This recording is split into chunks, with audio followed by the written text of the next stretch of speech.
సంక్రాంతి తర్వాత చేస్తున్న వీడియో ఇది. భర్త మహాశయులకు విజ్ఞప్తి. Cinema super success. కానీ నిజ జీవితంలో భార్యలకు సినిమా చూపించే భర్త తరఫు ఫ్యామిలీల నుంచి భార్యలు ఏం కోరుకుంటున్నారు అసలు? భార్యల తరఫున భర్త మహాశయులకు విజ్ఞప్తి. ఇప్పుడు భర్తల కోసం ముద్దుగా బ్లూ టబ్లు ఆర్డర్ పెట్టుకోవాలనుకునేవాళ్ళు, భార్యల కోసం క్యూట్గా కుక్కర్లు ఆర్డర్ పెట్టుకోవాలనుకునే వాళ్ళు దయచేసి ఈ వీడియో చూడకండి. నార్మల్ హ్యూమన్స్, నార్మల్ కపుల్స్ గురించి మాట్లాడుకుందాం మనం. అంటే కొన్ని అబ్నార్మాలిటీస్ చాలా ఉంటాయి వీళ్ళలో, కానీ కూడా నార్మల్గా ఉంటుంటారు. మరి ఇంత ఎక్స్ట్రీమ్స్ ఉండరు చూడు, అట్లాంటి వాళ్ళ గురించి. ముందుగా ఐఎమ్ ప్రాక్టికల్, నేను మగవాడంటేనే ప్రాక్టికల్ అనే చెత్త సోది మాటలు మాట్లాడడం మానేయండి ప్లీజ్. ఎందుకంటే ఎంత ప్రాక్టికల్గాడైనా దెబ్బ తగిలితే అమ్మా నరుస్తాడు, కనీసం అమ్మా నాన్నలు తలుచుకుంటాడు. ప్రాక్టికల్ అని అరవడు, హాస్పిటల్కి వెళ్తాడు. ఇట్స్ ఓకే, దెబ్బ తగిలింది, పోతే పోయాం ప్రాణం అని చెప్పి ప్రాక్టికల్గా ఎవ్వడు అనుకోడు. సో ఈ సోది మాటలు ఏవైతే ఉన్నాయో మీ దగ్గర పెట్టుకోండి, పక్కన వాడికి అది వర్తించదు. అండ్ మోర్ ఓవర్ మెన్కి ఒక డిఫరెంట్ ఐడియాలజీ ఎలా ఉంటుందని మీరు అనుకుంటున్నారో సదరు భర్తలు, భార్యలకు కూడా ఒక డిఫరెంట్ ఐడియాలజీ ఉంటుంది. అసలు ఐడియానే లేదు అని అనుకోవద్దు. ఒక్కసారి వాళ్ళు మేనేజ్ చేసే ఇంటి పని, వంట పని, పిల్లలు, ఆఫీసు మీరు మేనేజ్ చేసి చూడండి ఒక వారం రోజులు. అప్పుడు వీళ్ళ ఐడియాలజీలు మీకు అర్థమవుతాయి. అందుకే భార్యకు కూడా ఐడియాలజీ ఉందని ముందు మీరు నమ్మాలి. ఎంత మీరు ఈగోయిస్టిక్గా ఫీల్ అయినా అలా నమ్మినది ఆ తర్వాత పాటించాలి కూడా. భర్త మహాశయులకు చాలా విజ్ఞప్తులు ఉన్నాయి, అందులో కొన్ని. దాన్ని కూడా ఒక మనసని, దానికి కూడా ఇష్టాలు ఉంటాయని. పండక్కి మీకెలా బట్టలు కావాలో ప్రతి పండక్కి కొత్త బట్టలు, ఎంత విడిగా కొత్త బట్టలు కొనుక్కుంటున్నా భార్యకు కూడా పండగలకి కొత్త బట్టలు కావాలని గుర్తించండి. Be a man please.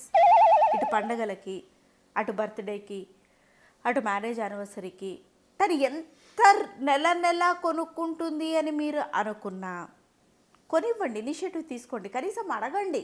Even if it is a working women, home maker ఎవరైనా పర్లేదు, ఉన్నాయా పండక్కి బట్టలు, శారీ అయితే బ్లౌజ్ కుట్టించుకున్నావా, ఇట్లాంటివి అడగండి. ఏదో మాట వరుస కాదు, వెళ్ళి ఇప్పించే ఉద్దేశంతో అడగండి. So she'll feel happy. అరే నేను ఎవరికోసమైతే బతుకుతున్నానో వాళ్ళు రెస్పాన్సిబుల్గా ఫీల్ అవుతున్నారని అడగండి. ఉత్త పుణ్యానికి నువ్వు రోజు కొనుక్కుంటున్నావు కదా, అందుకే పండగకుందని అనుకోవద్దు. ఒక blue jeans or black pant, 4 షర్ట్లు మీరు గడిపేస్తారు. అదే మేము వేసుకున్న బట్టి ఇంకొకసారి వేసుకున్నా అస్సలు సమాజం అయితే ఎంత చెడాలంగా చూస్తుందో.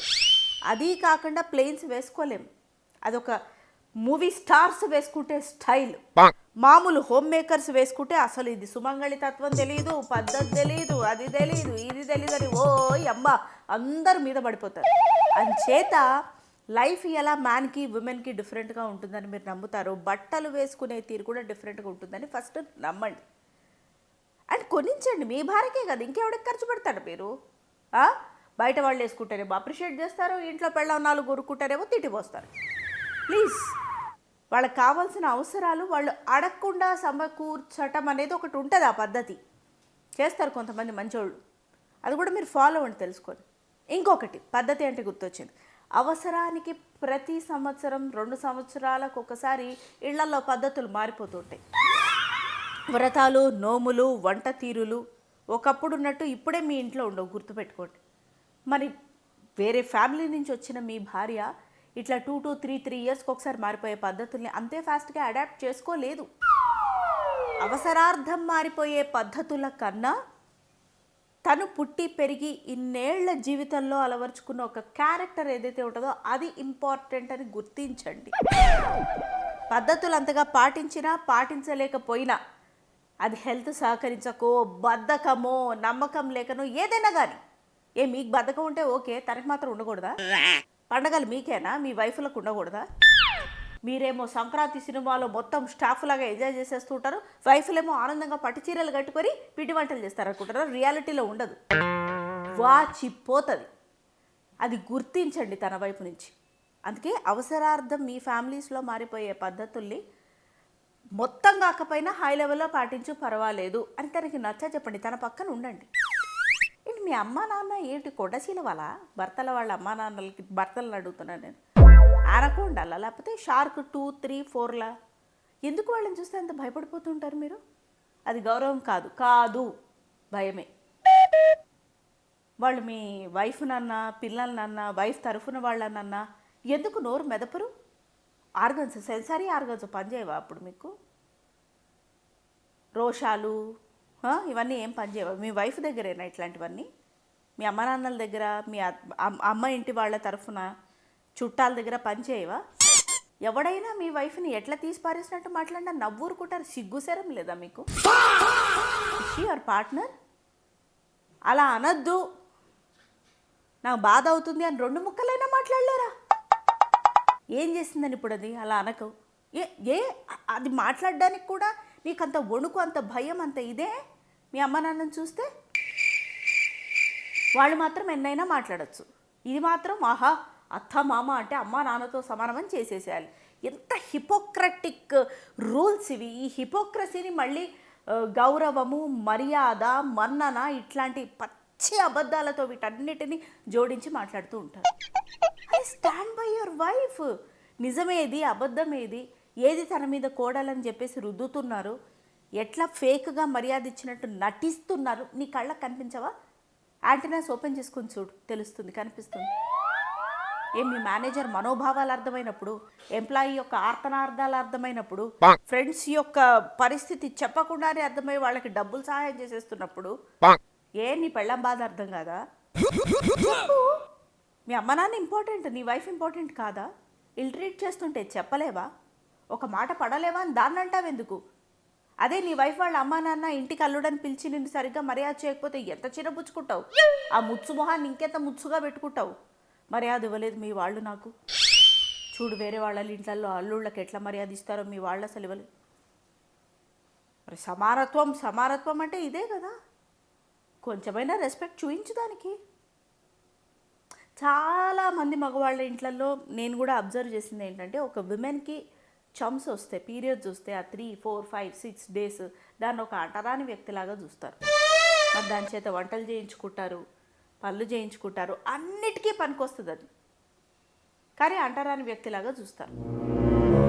ఆ టైంలో వంటలు కూడా చేయించుకుంటారు చేత కాదని. వంట చేయడానికి పనికొచ్చిన చెయ్యి ఇంట్లో తిరగడానికి పనికిరాదా? పరిస్థితి ఎట్లా ఉన్న వెంటనే స్నానం చేసేసేయాలి, మొత్తం అన్ని బట్టలన్నీ ఇచ్చేసేసేయాలి, అసలు ఒక దూరం కూర్చోవాలి, ఒక మూల కూర్చోవాలి. సరే, పెద్దవాళ్ళు, వాళ్ళకి సెన్స్ లేదు, నీ సెన్స్ ఎటు పోయింది? ఆ టైంలోనే ఆ టచ్, ఆ ప్రొటెక్టివ్ హగ్ అవసరం పడుతుంది వైఫ్కి. నీకు పనికి రాకపోతే దేనికి పనికిరాదు అది. ఆ 3 రోజులు నీ కోసం, నీ హ్యాపీనెస్ కోసం పనికి రాకపోతే దగ్గరకు వచ్చి ఎలా ఉంది, పొట్లో నొప్పిగా ఉందని దగ్గర తీసుకున్నావు నువ్వు. మరి హేమి, అర్జున్ రెడ్డి సినిమాలో అన్నీ తీసుకున్నారు. మరి హీరో ఆడవాళ్లకున్న ఇబ్బంది కోసం చెప్తాడు, దానికోసం తీసుకోరా మరి మీరు? ఇట్లాంటివి వద్దు. మనకేం కావాలో అదే తీసుకుంటాం మనం.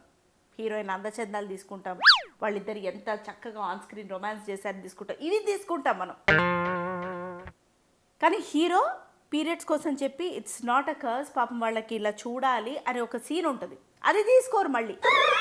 అది ఇట్లాంటి మైండ్ సెట్స్ ఉన్నాయి కాబట్టి ఇలా పాపాలు పెరిగిపోయి కుటుంబ వ్యవస్థ చిన్న భిన్నం అయిపోతుంది. పిల్లల్ని కన్నావు సరే, దాన్నో వాడినో లేక ఇద్దరినో ఒకరినో చూసుకునే రెస్పాన్సిబిలిటీ తండ్రిగా నీకు లేదా? మీ అమ్మా నాన్నలకు లేదా? ఎప్పుడు అదే చూసేయాలా? అంటే వాట్ ఆర్ యూ ఎక్స్పెక్టింగ్? అది ఇంటి పని చేసి, ఆఫీస్ పని చేసి, పిల్లల్ని చూసి, వాళ్ళ హోంవర్కులు చక్కదిద్ది, వాళ్ళకి ఎక్స్ట్రా కరికులర్ యాక్టివిటీస్ నేర్పించి, శ్లోకాలు మంత్రాలు ఇవి కూడా నేర్పించి, సంగీతం డాన్సులకి తీసుకెళ్ళిపోయి వాళ్ళలో ఉన్న ఆర్టిస్టుని బయటికి తీసి, నువ్వు మనిషిని చేసుకున్నావా, మరబొమ్మని చేసుకున్నావా? నీ బద్ధకంతో కనీసం నీ కంచం కూడా సింకులో అయ్యావు, కానీ అది మాత్రం ఇన్ని పనులు చేయాలని ఎక్స్పెక్ట్ చేస్తున్నావు. మీ వాళ్ళు ఎక్స్పెక్ట్ చేస్తున్నారు. ఆ ఎక్స్పెక్టేషన్ని నువ్వు దాని మీద రుద్దుతున్నావు. కొంచెం రెస్పాన్సిబిలిటీ నువ్వు తీసుకుంటే నీ పిల్లల పాటి నువ్వు కడిగితే ఏం నామోషి, నీకు అసహ్యం ఏంటి? ఆయనకు తినిపిస్తే వాడికి తినిపిస్తే ఓ 4 క్లాసులు దింపితే వెళ్ళాం కూరలు కట్ చేయడంలో హెల్ప్ చేస్తే కటింగ్ వచ్చు కదా, పోనీ నీకు వంట చేత కాదు. ఏం వంటారు ఇదైపోతారండి. ఉప్పు కారం వేసి ఉడికించే కూరలు అంతే కదా, ఇంకేముంటుందని. స్పెషల్స్ చేసుకోం కదా రోజు మనం. ఆ పప్పు కూర ఉల్లిపాయ వేస్తేనో వెల్లుల్లి వేస్తేనో ఉప్పు కారం సరిగ్గా వేస్తేనో ఏ కూరైనా బాగుంటుంది. కరెక్ట్గా వెజిటబుల్ ఉడికితే కరెక్ట్గా కట్ చేస్తే చిన్న చిన్నగా మంచిగా దాని ఒక హ్యాపీనెస్ అనుకొని కలిసి కట్ చేస్తే ఏంటి? ఇక్కడ భర్త వాళ్ళ తల్లిదండ్రుని కూడా అసలు ఏమనాలో అర్థం కావట్లే. పెద్దవాళ్ళని గౌరవించి అనకుండా ఊరుకుంటున్నాం కానీ కోడళ్ళు నీ కోడలికి హెల్ప్ చేస్తాయే, తన లాండ్రీ మేనేజ్ చేస్తాయే, కూరలు కట్ చేస్తాయే, ఇంట్లో పనులు సాయం చేసి ఏమంతా నామోషి. జన్మంతా నీ భర్త నీ అత్త మాట విన్నాడని నిన్ను సరిగ్గా చూడలేదని వాపోతున్నావు కదా, మరి నీ కొడుకు సరిగ్గా ఉన్నందుకు ఆనందపడు. ఆ ఏడుపు ఎందుకు నీకు? పెద్దోళ్ళు అయినట్టు ఉండరు, అదే వచ్చిన ప్రాబ్లం. అన్నిట్లో ఇన్వాల్వ్మెంట్, ఎందులోనూ హెల్ప్ ఉండదు, అనవసరంగా ఒక మాట అనేస్తారు. ఇది మెయిన్ రీజన్ అసలు ఎన్నో సమస్యలకి. అండ్ మై డియర్ హస్బెండ్స్, మీ వైఫ్స్కి ఫైనాన్షియల్ ఫ్రీడమ్ ఇవ్వండి. ఫ్రీడమ్ అనేది ప్రతి జీవి జన్మ హక్కు. వర్కింగ్ ఉమెన్ అయినా హోమ్ మేకర్ అయినా కాస్త ఫైనాన్షియల్ ఫ్రీడమ్ తనే వదిలేయాలి. 5,000 10,000 11,000 3,000 4,000 ఎన్నో, కానీ నేను 20,000 50,000 విచ్చలవిడి ఖర్చు పెట్టుకుంటా కూడా అడగద్దు అని నేను చెప్పను. ఎక్స్ట్రీమ్స్ తగలడ్డారు. అయితే 2 లక్షలు పర్ మంత్ ఖర్చు పెట్టుకున్నా ఒకడు మాట్లాడడు, లేకపోతే 1,000 రూపాయలు ఖర్చు పెట్టుకున్నా ఒకడు పీసుకేసుకుంటూ ఉంటాడు చేతులు. ఇంత ఎక్స్ట్రీమ్స్ కాదు, నార్మల్గా తన ఖర్చులు ఉంటాయి. పార్లరో, బొట్టు బిళ్ళలో, చూడీదార్లో, లెగ్గిన్లో, ఇంకొకటో బయటికి వెళ్ళడమో తినడమో తన ఖర్చులు ఉంటాయి. ఒక ఫిక్స్డ్ అమౌంట్ పెళ్ళప్పుడే మాట్లాడుకోండి మీ ఫైనాన్సెస్, పెళ్ళప్పుడే. లేదా ఇప్పుడైనా కూర్చొని మాట్లాడుకోండి, నెలకింత, ఇది నీది, నేను అడగను, నువ్వు ఏమన్నా చేసుకో, అదొక నమ్మకం. ఆ తర్వాత మన ఫైనాన్సెస్ కలిపి ఇల్లు మేనేజ్ చేద్దాం. బాగుంది కదా, సాయిదా ఫాయిదాగా. ఇక్కడ ఉమెన్ని కూడా అంటున్నా, యు ఆర్ వర్కింగ్ గుడ్, మీకోసం మీరు పని చేసుకుంటున్నారు, కొంత ఇంటి కోసం కూడా బాధ్యత వహించండి, తప్పు లేదు. మన థింకింగ్ కూడా మనం ఆల్టర్ చేసుకోవాలా. ఇంటి కోసం కూడా బాధ్యత వహించండి. మీరు ఒక 50,000 సంపాదిస్తుంటే ఇంటి కోసం ఒక 25,000 తీసి పక్కన పెట్టండి కదా, బాగుంది కదా. ఇలా పిల్లల కోసం ఒక 5,000, నేను ఏదైనా ఇంకొక 10, అట్లా మేనేజ్ చేయండి. ఈ భర్తలు కూడా భార్య మొత్తం జీతం మీ అమ్మాయిలకే పోతుంది, అట్లా చెయ్యొద్దు. ఎందుకు కష్టపడుతున్నామో అర్థం కాదు వైఫ్స్కి. వైస్ వర్స వైఫ్స్ని కూడా అంటున్నా, భర్తలను పీక్క తినద్దు. అమ్మా నాన్న 60-65 దాటి వాళ్ళు ఏం ఖర్చు పెట్టుకుంటున్నా అడగను. నేను వైఫ్ ఖర్చు పెట్టుకున్న ప్రతిదీ కంట్రోల్ చేస్తానంటే కుదరదు ప్లీజ్. ఎక్కడో ఒక దగ్గర జీరో డౌన్ అవ్వాల్సిందే. ఫైనాన్సెస్ బిగ్గెస్ట్ నిజంగా. ఇంటర్పర్సనల్ రిలేషన్స్, ఫైనాన్సెస్, ఇవి రెండు సరిగ్గా లేకనే ఇన్ని కుటుంబాలు విడిపోతున్నాయి. భార్యో భర్త ఒక మాట అనుకుంటారు. దయచేసి అత్తమామలు అమ్మాయిలు మధ్యలోకి పోకండి. పెళ్లి చేశారు కదా, వాళ్ళు బాగుండాలనో పిచ్చిగా ఉండాలనో ఏదో ఒకటి బాగుండాలనే చేశారు కదా, మరీ శృతి మించుతూ ఉంటే మధ్యస్థంగా వెళ్ళి మాట్లాడండి. అట్లా అనుకోకండిరా, కూర్చొని మాట్లాడుకోండి ఇద్దరు. బాగుంది కదా, నా కొడుకు నట్టావా, నా కూతురు నట్టావా, నేను ఎట్లా పెంచాను ఎట్లా అందరూ పువ్వుల్లో పెట్టే పెంచుతారు పిల్లల్ని. కొంతమంది ఉంటారు ప్రబుద్ధులు, కొట్టి ఇబ్బంది పడతారు పిల్లల్ని. అట్లాంటి శాడిస్ట్ వెధవుల గురించి, అలాంటి శాడిస్ట్ మొఖాల గురించి, ఆడమొఖాల గురించి నేను మాట్లాడదలుచుకోలేదు. అర్హత కోల్పోయారు వాళ్ళు. బట్ మామూలుగా ఉండే పేరెంట్స్ మధ్యలో ఉండి కొట్టుకోకుండా సాల్వ్ చేసుకోండి అని చెప్పాలి, కానీ ఏ ఒకరి తరఫు తీసుకుంటే ఇంకొకరికి కాలుతుంది. సీరియస్గానే చెప్తున్నా.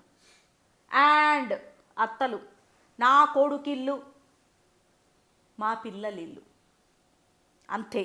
అత్తలకి మావులకి చెప్తున్నాను, మీ చెత్త ఈగోలు మీకు ఎక్కడ కంఫర్టబుల్గా ఉంటే అక్కడ పెట్టుకోండి ప్లీజ్.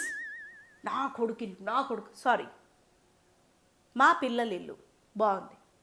అప్పుడు కోడలు కూడా నేను మదర్ లాగా, ఒక మదర్లీ ఫిగర్ లాగా ఫీల్ అవుతుంది. అంతేగాని నా కొడుకిల్లు, నా కొడుకు సంపాదన, నా రక్తం, చెత్త ట్రిగర్ చేసే మాటలు మాట్లాడతారు చాలామంది. ఇట్లా ట్రిగర్ చేసే మాటలు, దానివల్లనే సుగం బాధలు. కావాలని కోడళ్ళు ఉంటుంటే ఫోన్లు చేసి మాట్లాడా, ఇండైరెక్ట్గా కోడల మీద అట్లాంటి సిచ్యువేషన్ ఫోన్లలో ఇంకా ఉడుకో చెప్పను. మీ డ్రామా పర్ఫార్మెన్స్లు మీ దగ్గర పెట్టుకోండి, అందరికి అర్థమవుతాయి.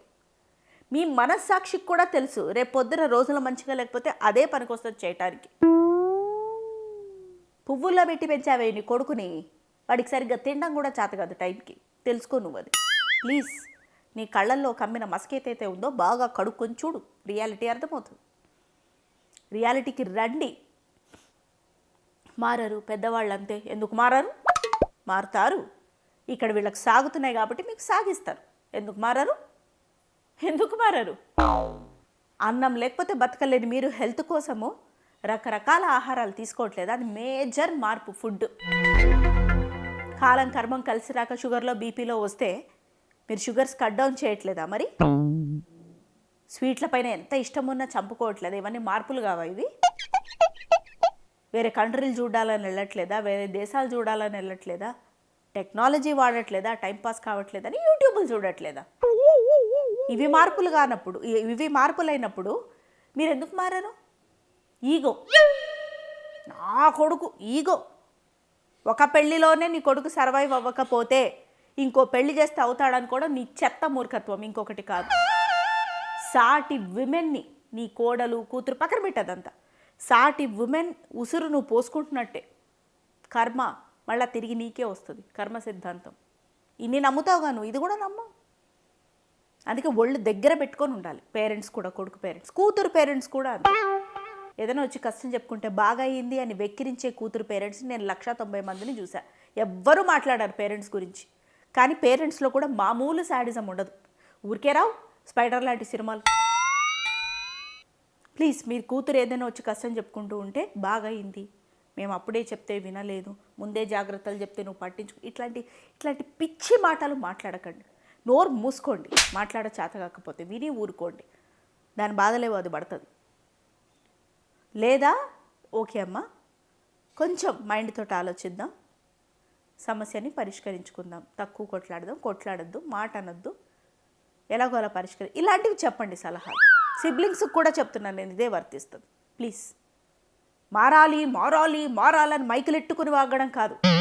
మార్పు అంటే ఇలా అందరూ మారాలి. సో భర్త మహాశయులకి చివరిగా విజ్ఞప్తి ఏమిటంటే, మీ భార్యలని మనుషుల కింద చూడండి. And one more thing, don't normalise cheating please. భార్యలకి భర్తలకి ఇద్దరికి ఫ్లర్టేరియస్గా మాట్లాడటము, ఇంకొకరిని బాగా ఊహించుకోవడం, ఇంకో దృష్టితో చూసుకొని వాళ్ళతో మాట్లాడడం, ఇవి కూడా చీటింగ్ కిందకే వస్తాయి. ఆపేస్తే అంతా ఆపేయండి, అంతా ఆపేయండి. అన్నిటికీ ఫుల్ స్టాప్ పెట్టండి. నో అని ఇక నుంచి అయినా అన్నిటికీ ఫుల్ స్టాప్ పెట్టండి. ఉండండి, కష్టమే కానీ ఉండి చూపించండి. If you want to change completely, otherwise don't change. మధ్యస్థంగా ఉండకండి ప్లీజ్. ఇదే నా విజ్ఞప్తి. ఆ పైన మీ విద్వత్తు.